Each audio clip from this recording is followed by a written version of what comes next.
इस आज के सेशन में प्यारे बच्चों हम आपका इस्तकबाल करते हैं जमात हश्तम मज़मून अंग्रेजी।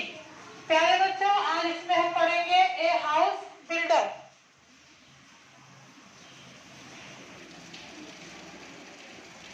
सूर्य स्कूल के प्यारे बच्चों आज हम देख रहे हैं the house builder.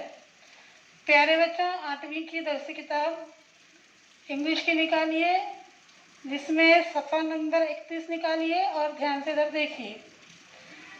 This is a story of a mason who worked for a building contractor. ये कहानी एक घर बनाने वाले मिस्त्री मेमार की है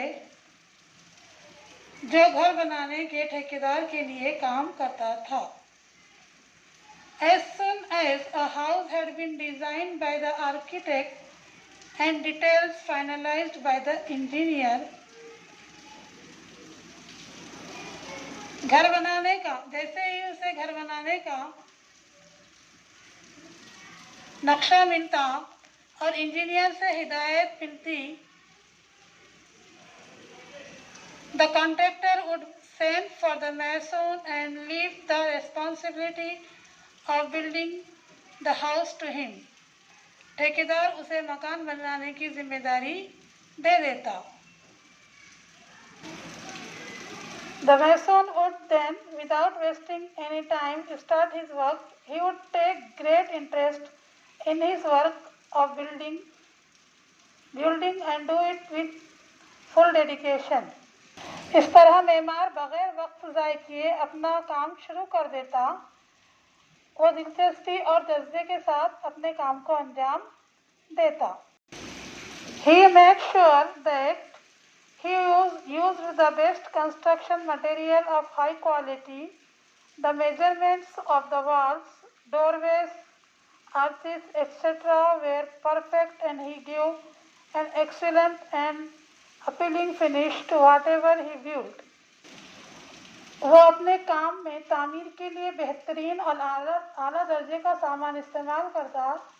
दीवारों का नाप, दरवाजे, मेहराब वगैरह बिल्कुल मुकम्मल, बिल्कुल नक्शे की तरह बनाता और वो जो भी काम करता वो शानदार और दिलकश होता।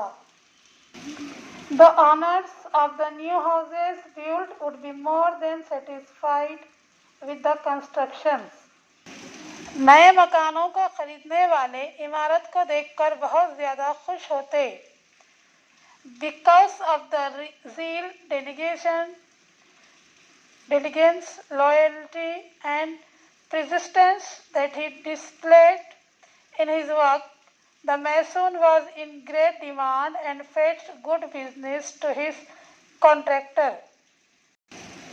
अपने काम के ताल्लुक से जज्बा, जोश, बेइंतहा काम की सफाई, ईमानदारी और लगातार मेहनत की वजह से उसकी बहुत मांग थी।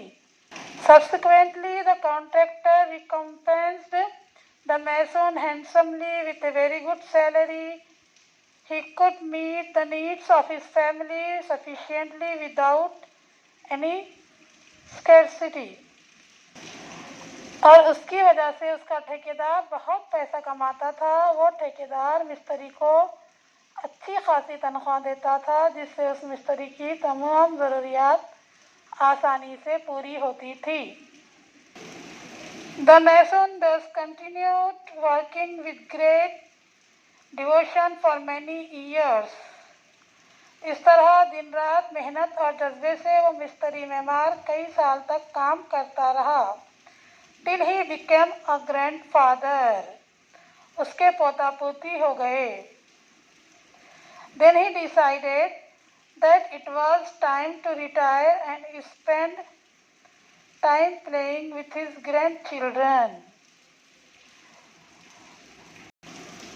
तो उसने अपने पेशे से सबकदोश होने का फैसला कर लिया। वो चाहता था कि वो अपना वक्त अपने अहल व अयाल के साथ गुजारे। Being a firm-minded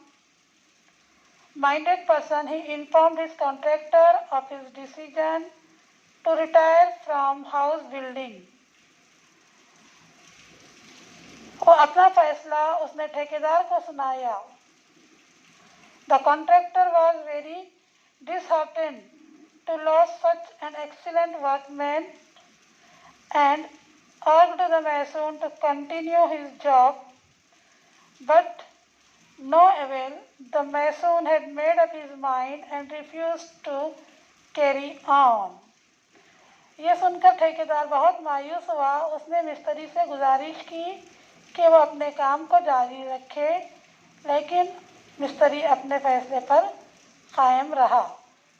Surya school के प्यारे तलबा और तालिबात, आज हमने द हाउस बिल्डर के 3 पैराग्राफ पढ़े, इसको समझे। प्यारे बच्चों, इसको बार बार इस वीडियोस को सुनिए और इससे ज़्यादा फ़ायदा उठाइए। इंशाअल्लाह हम फिर मिलेंगे। अल्लाह हाफिज़।